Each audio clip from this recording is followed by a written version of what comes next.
जॉबचिन हबमध्ये आपलं स्वागत आहे. कधी विचार केला आहे की एखाद्या साध्या दिसणाऱ्या नोकरीच्या जाहिरातीमध्ये कितीतरी गोष्टी दडलेल्या असू शकतात?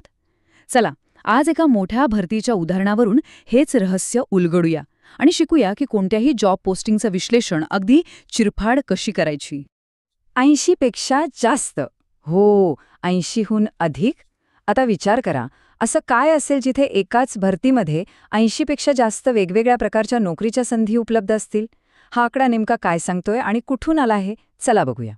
तर मित्रांनो, हा आकडा आहे ना, नाशिकच्या आत्मा मालिक गुरुकुलने आयोजित केलेल्या एका जबरदस्त 4 दिवसांच्या भरती मोहिमेचा. आज आपण याच आत्मा मालिक गुरुकुल भरती 2026च्या जाहिरातीला एक केस स्टडी म्हणून वापरणार आहोत. तयार आहात? चला तर मग नाशिकमध्ये आलेल्या या मोठ्या संधीबद्दल थोडं अजून जाणून घेऊया.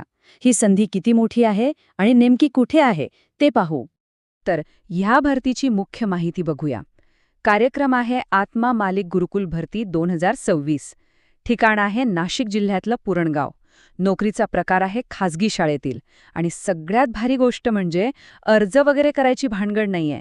थेट मुलाखत आहे. 15 ते 18 एप्रिल 2026 या 4 दिवसांमध्ये तुम्ही तिथे जाऊन इंटरव्ह्यू देऊ शकता. आता बघा, शाळेची भरती म्हटलं की आपल्या डोळ्यासमोर काय येतं? बरोबर, फक्त शिक्षक.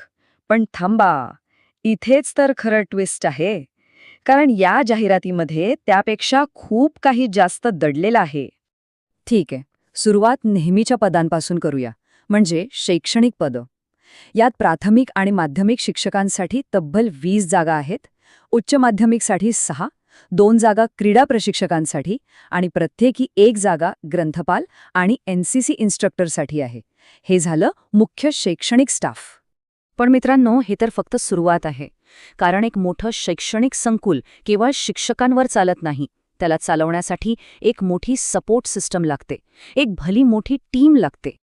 आणि ही स्लाइड बघा. हे आहे खरं चित्र.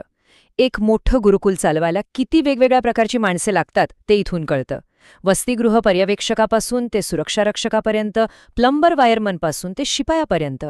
आणि जरा त्या भोजनालय कर्मचाऱ्यांच्या आकड्याकडे लक्ष द्या. तब्बल 24 जागा. या एका आकड्यावरूनच त्या संस्थेचा पसारा किती मोठा असेल याचा अंदाज येतो.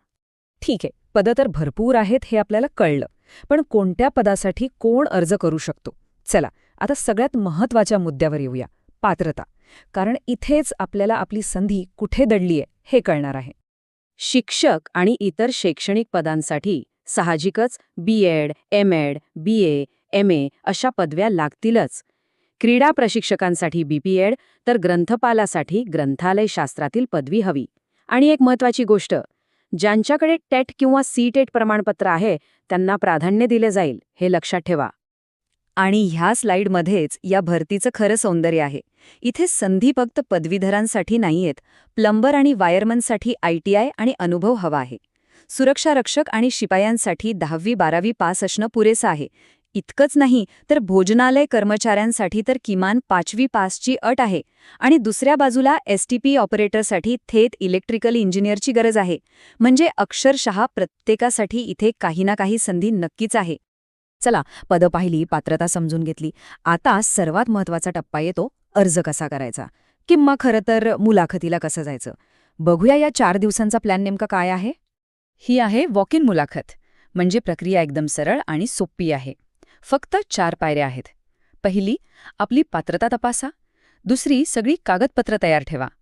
तिसरी, दिलेल्या तारखेला सकाळी 10 ते 5 या वेळेत थेट मुलाखतीच्या ठिकाणी हजर व्हा. आणि चौथी, मुलाखतीला सामोरे जा. गरज वाटल्यास तुमची कौशल्य चाचणी किंवा टीचिंग डेमोही घेतला जाऊ शकतो. आणि मुलाखतीला जाताना काय सोबत न्यायचं याची ही छोटी पण अतिशय महत्त्वाची चेकलिस्ट. तुमची सगळी मूळ कागदपत्र, त्यांच्या झेरॉक्सचा एक सेट आणि 2 पासपोर्ट साईज फोटो. ही तयारी जर तुम्ही आधीच करून ठेवली तर ऐनवेळी तुमची धावपळ अजिबात होणार नाही. तर आत्मा मालिक गुरुकुलच्या या उदाहरणातून आपण फक्त एका भरतीबद्दल शिकलो नाही. आपण हे शिकलोय की कोणत्याही नोकरीच्या जाहिरातीला डिकोड कसं करायचं, म्हणजे त्यातून आपल्याला हवी ती माहिती कशी काढायची.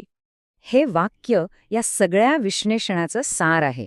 नोकरीची जाहिरात ही फक्त एक जाहिरात नसते, ती संधीकडे नेणारा एक नकाशा असते. आपल्याला फक्त त्या नकाशातील चिन्ह ओळखता आली पाहिजेत. तर या सगळ्या चर्चेतून आपण काय शिकलो? 4 महत्वाचे मुद्दे. 1. फक्त मोठ्या पदांच्या नावांपलीकडे बघायला शिका. 2.